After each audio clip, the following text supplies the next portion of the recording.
कलयुग बहुत बुरा है, पर कलयुग में एक अच्छाई है कि केवल भगवान का नाम जप करके व्यक्ति भवसागर से पार हो सकता है। इस कलयुग में, सतयुग में, त्रेता में, द्वापर में ये सुविधा नहीं है। कलयुग में केवल नाम, केवल इसलिए कहते हैं काम करो पैसे कमाओ, पर काम करते हुए नाम जप करते रहो। अच्छा, नाम जप के लिए अलग से टाइम निकालने की भी जरूरत नहीं है आप लोगों को। आप लोग जहां काम पे जाते होंगे, आपके घर से वहां की दूरी लगभग 10 मिनट की होगी ड्राइव, 20 मिनट की होगी, आधे घंटे किसी की 1 घंटे की भी हो सकती है। तो जो आप गाड़ी में 1 घंटा बिताते हैं, आने या जाने में आधा घंटा बिताते हैं, वो गाड़ी में बैठ के आप गाड़ी में अपनी सीट में एक अच्छी आसन बिछा लीजिए, जो केवल आप समझो कि हम मंदिर में बैठे हैं, वो गाड़ी चल रही है, भीतर जाप चले श्रीमन्नारायण श्रीमन्नारायण, जो भी आपका मंत्र है, गुरु मंत्र है, श्रीमन्नारायण श्रीमन्नारायण, गाड़ी चल रही है। तो उस समय ध्यान परमात्मा का करते हुए गाड़ी, तो गाड़ी भी आप मंजिल तक पहुंच गए टाइम से, और आपका आधा घंटा सार्थक हो गया, आपने नाम जप कर लिया। जरूरी नहीं है कि आप घर पे आसन लगा के ही मंत्र का जाप करें, हो सके तो ठीक है, नहीं तो आप गाड़ी चलाइए। भाई आप लोग जहां काम करने जाते होंगे, वो आपकी घर से 10 मिनट की दूरी तो कम से कम होगी, 20 मिनट की ड्राइव तो होगी, हाँ या ना है? तो वो 20 मिनट को सार्थक करना है ना अपने को। तो 20 मिनट को कैसे सफल बनाएंगे? उसी में आपको नाम जप करना है। गाड़ी चलाते रहिए और चलता रहे श्रीमन्नारायण श्रीमन्नारायण श्रीमन्नारायण, श्री सीताराम सीताराम, राधे कृष्ण ओम नमः शिवाय ओम नमः शिवाय, जो भी आपको गुरु जी ने मंत्र दिया होगा वो आपका गुरु मंत्र होगा। ध्यान करते हुए, सारे मंत्र अच्छे हैं, सारे मंत्र बढ़िया हैं, कोई एक मंत्र पकड़ करके पार हो जाइए। तो इस तरह से आपको नाम जप करना चाहिए। राजा परीक्षित जी ने क्या किया कि कलयुग बोला कि मैं बहुत बुरा हूं, पर एक अच्छाई है नाम के बल पे। तब राजा परीक्षित जी प्रभावित हो कि भाई तू बढ़िया आदमी है, एक काम कर, मैं तुझे रहने के 4 कमरे बनवाता हूं। तो राजा परीक्षित जी ने अपने राज्य में कलयुग को रहने के कितने कमरे बनवाए? 4 जगह। अब ये ध्यान से सुन लीजिए कि कलयुग कहां कहां कहां कहां रहता है। कहां कहां रहता है कलयुग? द्यूतम पानम स्त्रिया सूना यत्रा धर्मश्च चतुर्विधा। कलयुग का पहला स्थान है द्यूतम। द्यूतम मतलब जुआ। जुआ, आजकल लोग जुआ खेल रहे हैं मोबाइल। आजकल जुआ ना ताश वाला जुआ नहीं है, अब एडवांस टेक्नोलॉजी है, अब मोबाइल में आ गए हैं जुआ। सॉफ्टवेयर इतने एडवांस हो गए हैं कि आजकल मोबाइल पे ऐप डाउनलोड कर लेते हैं आप लोग। मोबाइल, हमारी कुछ माताएं, कुछ बूढ़े बूढ़े आदमी ये बैठे लूडो खेलते रहते हैं। समय क्यों वेस्ट करना है? आप अपने घर में रामचरितमानस रख लीजिए, समय है आपके पास, काम धाम करने के बाद टाइम बचा, भगवान का चिंतन कर लो, या गीता पढ़ लो, थोड़ा रामायण पढ़ लो, थोड़ा पुस्तकें पढ़ना सीखिए, आपका नॉलेज बढ़ेगा, आपका ज्ञान। जिसके पास ज्ञान है वो परेशान नहीं है। आज परेशान कौन है? जिसके पास ज्ञान नहीं है। अमेरिका किनको बुलाता है? जिनके पास ज्ञान है। आप लोग यहाँ क्यों टिके हैं? क्योंकि आपके पास ज्ञान है। आपकी खोपड़ी ना होती, काम करती ना होती, तो आपको यहाँ रहने देती कोई? फिर आप यहाँ अपने बल से हैं, मतलब अपने मस्तिष्क, अपने दिमाग के बल से हैं। बोलो हाँ। यदि आप लोगों के पास दिमाग ना होता, आप लोग तो फिर यहाँ कैसे आते और यहाँ क्यों टिकते? आप यहाँ नहीं टिक सकते 1 साल, यदि आपके पास दिमाग ना हो तो, हाँ या ना? तो फिर खेल किसका है? दिमाग का है। इसलिए अपने दिमाग को और बढ़िया बना सकते हैं हम अपने दिमाग। तो देखो, पैसे तो आप दिमाग से कमा ही रहे हैं ना, लेकिन पैसे के साथ साथ और भी कुछ चाहिए होता है। पैसा ही सब कुछ है ऐसा नहीं है मेरी माँ। पैसे होने के बाद भी लोगों के जीवन में शांति नहीं है। पैसे होने के बाद भी लोगों की होठों पे मुस्कान नहीं है। पैसे होने के बाद भी आंखों में नींद नहीं है। बोलो हाँ। क्यों इतनी उथल पुथल क्यों है? क्योंकि आपने अपने को धर्म से नहीं जोड़ा। इसलिए जब टाइम मिल जाए तो पैसे ऐसे ठीक है, थोड़ा गीता पढ़ लो, थोड़ा रामायण पढ़ लो, थोड़ा रामचरितमानस पढ़ लो, थोड़ा धर्म से जुड़िए। धर्म आपको क्या करता है? हमारे साधु संत पेड़ के नीचे बैठ के हजारों साल तपस्या करते थे, पेड़ की छांव में बैठे हैं और चल रहा है, आनंद है। ये कैसे हुआ? यही है धर्म। आध्यात्म क्या करता है मेरी माँ? आपको बाहर की दुनिया से निकाल के, अभी क्या आप लोग बाहर की चकाचौंध देते, अरे ये अमेरिका कितना डेवलप है, ये कैसा है, वो कैसा है, ये व्यक्ति कितना बड़ा है, ये व्यक्ति कितना कमा रहा है। आप बाहर को देख के प्रभावित होते हैं। लोगों का घर आपको प्रभावित करता है, अरे इनका इतना बड़ा घर है, हमारा तो छोटा है। आपको लोगों की सैलरी प्रभावित करती है, अरे इनकी इतनी सैलरी है, हमारी तो इतनी है। आपको लोगों की चमक, रूप, रंग प्रभावित करता है। गलियां, सड़कें प्रभावित करती हैं। मॉल, रहन सहन प्रभावित करता है। बोलो हाँ या ना। मतलब आप ना बाहर की चीजों से प्रभावित हो रहे हैं, जबकि आप अपने को इतना बेहतर बना सकते हैं कि बाहर की चीजें आपको प्रभावित ना करें। अच्छा एक बात बताओ, रावण को सीता मां की सुंदरता प्रभावित कर गई, क्यों चुरा के ले गया? सीता मां, उसकी बहन सूर्पनखा ने यही तो बोला कि सीता मैया बहुत सुंदर है। तो रावण को बाहर की सुंदरता ने क्या किया?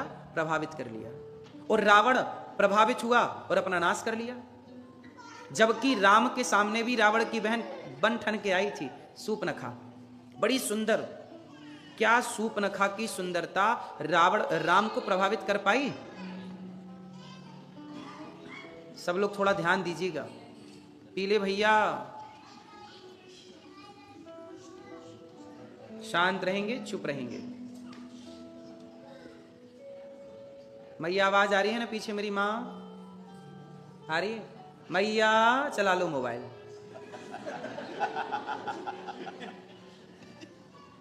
पीली मैया सुनो, रावण को सुंदरता ने प्रभावित कर लिया, बोलो हाँ। जबकि राम के सामने सूर्पनखा सुंदर बन के आई। क्या सूर्पनखा की सुंदरता ने राम को प्रभावित किया? एक उसी सुंदरता से प्रभावित होता है और दूसरे उसी सुंदरता से प्रभावित, यही तो अंतर है। आप लोग, यही तो कहता हूं कि जो बाहर की सुंदरता से प्रभावित हो जाए वो रावण है, और जो बाहर की सुंदरता से तनिक भी प्रभावित ना हो वो राम है। यही तो अंतर है राम और रावण। राम को बाहर का संसार प्रभावित नहीं करता, क्योंकि राम भीतर से प्रसन्न है। राम को बाहर से प्रसन्नता चाहिए ही नहीं, क्योंकि राम कहां से प्रसन्न है? अब सोचिए, राम को राजा बनना था अयोध्या का, लेकिन राजा बनते बनते कैकेयी ने वनवास मांग लिया, और जिस घड़ी राम को राजा बनना था उसी घड़ी राम को वनवास जाना पड़ा। तो जब राजा बनना था तब राम जी बहुत प्रसन्न नहीं थे, और जब राजा की जगह वनवास जाना पड़ा तो राम जी बहुत रोए नहीं, परेशान नहीं हुए? बोलो हाँ। राम जी भी तो विरोध कर सकते थे ना, कैकेयी मैं क्यों जाऊं वनवास, मेरे पिता ने मुझे राजा बनाने का बोला है, मैं तुम्हारी बात नहीं मानता, मुझे नहीं जाना वनवास। यदि राम मना कर देते तो कौन भेज देता? बोलो, कोई भेज सकता था मेरी मां? इसका मतलब ये हुआ कि राम चाहे राजा बने चाहे वनवास जाए, उन्हें कोई फर्क। आप भी राम की तरह आचरण ले आइएगा कि आपके जीवन में चाहे अमीरी आए चाहे गरीबी आए, चाहे हानि आए चाहे लाभ आए, पर आप हानि लाभ अमीरी गरीबी से कभी विचलित नहीं होंगे। हर समय अपने आप को प्रसन्न रखेंगे, हैप्पी रखेंगे, हर हाल में प्रसन्न। यही तो आध्यात्म है, यही तो कथा सिखाती है, सत्संग सिखाता है। हम भारतीय लोग यही तो हैं कि हम हर परिस्थिति में रहते हैं लेकिन प्रसन्न रहते हैं। हमें जरूरी नहीं है कि हमें ये होना ही चाहिए, हम इतने स्ट्रांग हैं कि हम पेड़ की छांव में भी जिंदगी गुजार सकते हैं। परवरिश किसे कहते हैं? हर माहौल में रहने का नाम ही तो परवरिश है। हम केवल अमीरी में रहेंगे ना, हम गरीबी में भी रहेंगे। समय बताकर नहीं आता कि कौन सा समय आ रहा हूं। महाभारत जीतने वाले अर्जुन जंगल के भीलों से हार गए कि नहीं? बोलो हाँ। समय कभी जिताता है तो समय कभी, इसलिए हर समय को धैर्यता से गुजारना चाहिए।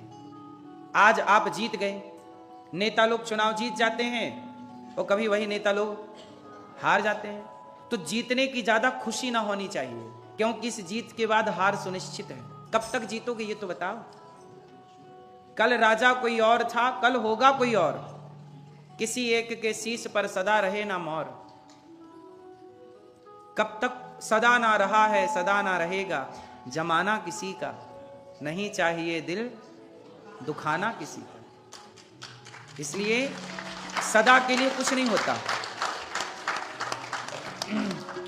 संपत्ति, सुंदरता और सत्ता, बोलो संपत्ति, सुंदरता, सत्ता, ये तीनों किसी के बाप की बपौती नहीं है। ये तीनों किसी के बाप की बपौती जानते हो ना? नहीं, मतलब पिता की संपत्ति आपकी, रियासत, बपौती मीन्स रियासत, कि भाई ये बाप की संपत्ति तो आपको मिलनी ही है, बाप की संपत्ति तो आपको मिलनी ही है, लेकिन संपत्ति, सत्ता और सुंदरता ये आपके पिताजी की बपौती नहीं है, क्योंकि ये सदा ना आपके पिता के पास थी, ना आपके पास रहेगी, ना आपके आने वाली, ये आएगी। और सुंदरता सदा रहेगी। इसलिए सत्ता, जो कल राष्ट्रपति थे वो अब कुछ नहीं है, बोलो हाँ। जो प्रधानमंत्री थे वो कुछ नहीं है। आपने देखा, हमने भी देखा, आज मोदी जी प्रधानमंत्री हैं, इनके पहले दूसरे प्रधानमंत्री थे, मनमोहन जी प्रधानमंत्री थे, और फिर वो प्रधानमंत्री थे पर प्रधानमंत्री वो बाद में नहीं रहे। आप रहेंगे पर आपका पद ना रहेगा। ये पद परिवर्तनशील है, इसलिए हम लोग क्या करते हैं, चीजों से इतना अटैच हो जाते हैं कि हम प्रभावित करती हैं वो चीजें। अरे अब सत्ता थी, अब नहीं है, अब रो सत्ता के लिए। इसलिए ध्यान ईश्वर में रहे। भगवान सदा हमारे थे, सदा हैं, सदा रहेंगे। इसलिए मीराबाई कहती है, मेरे तो गिरधर गोपाल दूसरो ना। भगवान सदा आपके थे, आपके हैं, आपके रहेंगे। तो राजा परीक्षित जी ने कलयुग को रहने के कितने कमरे बनवाए? कौन कौन से? जुआ, पहला कमरा, जहां जुआ है वहां कौन रहता है? कलयुग। इसलिए जुआ खेलने वाले कलह करते हैं। कलह मतलब कलयुग। अच्छा बताइए, लोग अधिकांश आजकल जुआ खेलने लग गए कि नहीं मोबाइल पे, और खेलने के नाम पर लाखों हार गए, और हार के चुपचाप बैठ गए, किसी को नहीं बताया, क्योंकि बताएंगे तो लोग हंसेंगे और खेल लो। और आज के लड़कों को पता ना क्या चढ़ा है जुनून, कि यार हम रातों रात लखपति हो जाएंगे, करोड़पति हो जाएंगे, 1 करोड़ जीत लेंगे। 1 करोड़ जीतने के चक्कर में 5 लाख हार के बैठे। अब ना नींद आ रही है, ना भूख लग रही है। बोलो हाँ। यदि जुआ खेलने से ऐसी रातों रात तुम लखपति, करोड़पति, अमीर हो जाते, तो फिर सेना काहे वहां गोलियां खा रही है? वो भी ना डाउनलोड कर ले मोबाइल पे जुआ का ऐप और बढ़िया खेले। क्या जरूरत है बंदूक छाती पे गोली खाने की? दिन भर पुलिस घूमती रहती है बेचारी, धूप और पानी में भीगती रहती है। वो भी ना जुआ खेल ले। यदि जुआ से सब लोग धन्ना सेठ हो जाएं, सब लोग अमीर हो जाएं, तो फिर क्या जरूरत है काम करने की? कोई काम ना करे, फिर आप लोग क्यों काम करते हैं? बढ़िया जुआ डाउनलोड करो, करोड़पति बनो सीधा। आजकल बॉलीवुड यही तो सिखाता है कि आपको डाउनलोड करा देता है जुआ और आपका पैसा बर्बाद कर देता है। बॉलीवुड आजकल सबसे ज्यादा प्रमोट कौन करता है? ये जुए को, बॉलीवुड। ये बॉलीवुड लोग अपने चेहरे को चमकाते हैं पहले, मूवियां बना के उल्टी सीधी, फिर उस जुए का प्रचार करके समाज को गलत चीजें परोसते हैं। सोचिए, जो गलत कर रहे हैं, खुलेआम जुआ डाउनलोड कराते हैं आपके मोबाइल पर, आपके बच्चों को जुआ की आदत लगवाते हैं, उनका विरोध कोई नहीं करता। लेकिन ये दास अनिरुद्ध यदि इन चीजों का विरोध करता है तो लोग मेरा विरोध करने लग जाते हैं। बोलो हाँ।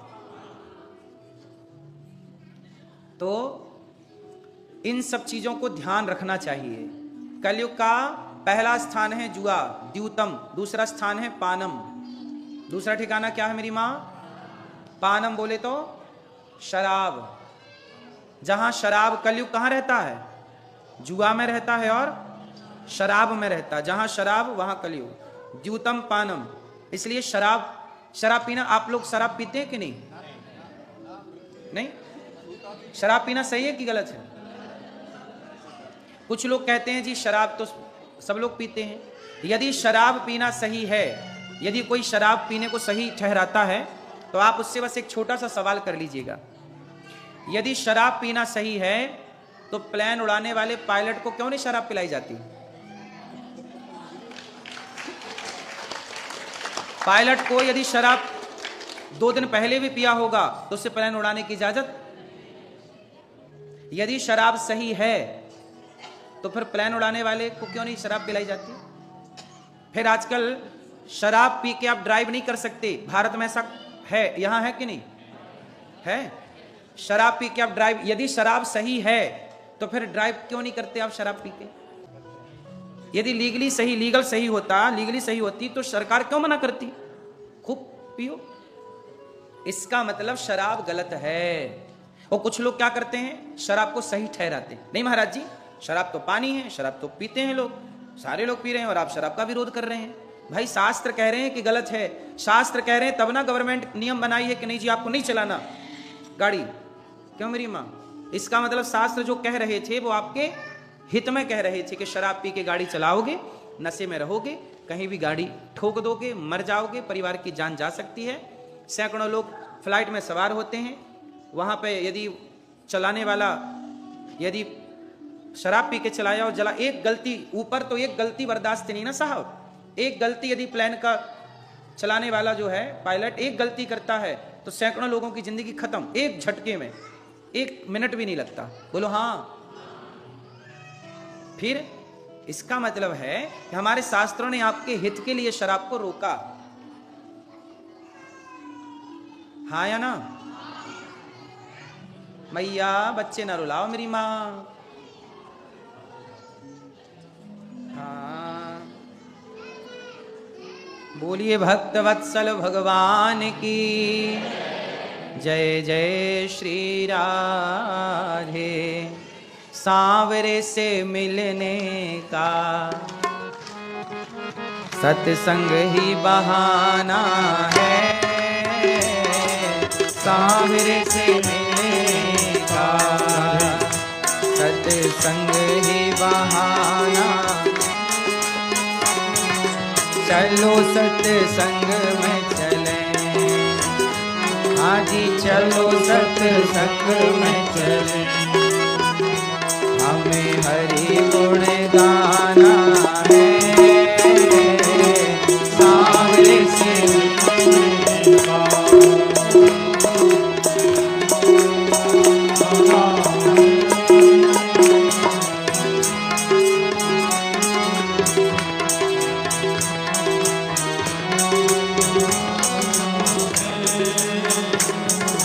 द्रौपदी पुकारे रही, आओ मेरे गिरधारी। ओ द्रौपदी, आप गाओ सब लोग। आओ मेरे, द्रौपदी पुकारे रही, आओ मेरे गिरधारी। द्रौपदी पुकार रही, आओ मेरे, चीर बढ़ा जाओ मेरा, हाजी चीर बढ़ा जाओ मेरा, मेरी लाज को बचाना है, चीर बढ़ा जाओ मेरा, लाज को सांवरे से मिलने का। अरे भैया पीस मारो।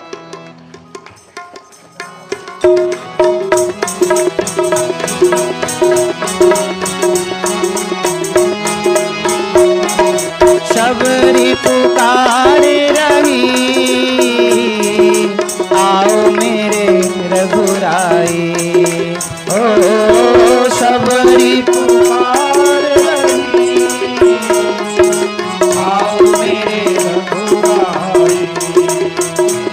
भैया कल से आपके पास झांझ हो, मजीरा हो तो कल से लेके आओ, सब गाएंगे, सब बजाओगे तो अच्छा रहे। शबरी पुकारे रही, आओ मेरे रघुराई। ओ लाली रही, आओ मेरे रघुराई।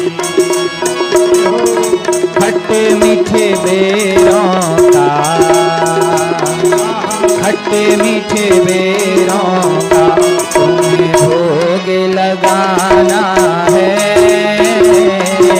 खट्टे मीठे बेरों का तुम्हें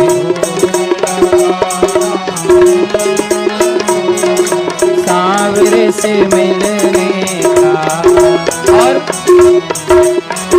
वृंदावन में मथुरा में ढूंढा तुम्हें, वृंदावन में पाया है। ओ मथुरा वृंदावन में, वृंदावन की गलियों में, वृंदावन की गलियों में मेरे श्याम का ठिकाना, वृंदावन की गलियों में मेरे श्याम का ठिकाना। सामने से मिलने का सत्संग ही बहाना है, सामने से सत्संग ही बहाना। चलो सत्संग में चले, आज ही चलो सत्संग में चले,